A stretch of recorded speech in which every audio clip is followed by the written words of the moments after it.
कृष्ण बेदर्दी प्रमोद पवन के सारी हैप्पी न्यू ईयर बोला तबे जगीरत सारी कृष्ण बेदर्दी प्रमोद पवन के सारी हैप्पी न्यू ईयर बोला तबे जगीरत सारी गरम बा मुर्गा गरम मसाला चला ठोपर मोर जिला व शहर में गरम बा मुर्गा गरम मसाला चला ठोपर मोर जिला व शहर में नया साल के पहर में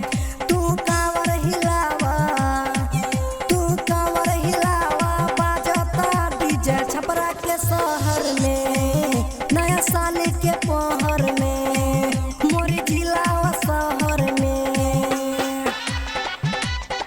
काजू म्यूजिक सेंटर अतलखा चौक सहरसा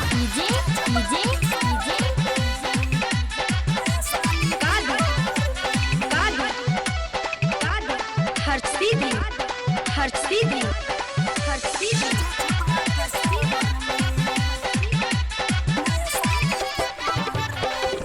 रौशन नीतीश नारद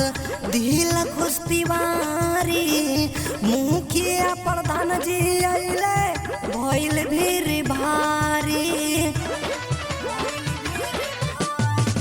रौशन नीतीश नारद दिल खुश तिवारी मुखिया प्रधान जी अइले भइल भीड़ भारी पार्टी में ठुमका लगाई के जाम कोइले डहर मोर जिला व शहर में पार्टी में ठुमका लगाई के जाम कोइले डहर मोर जिला व शहर में नया साल के पहर में तू कांवर हिलावा बाजता डीजे छपरा के शहर में।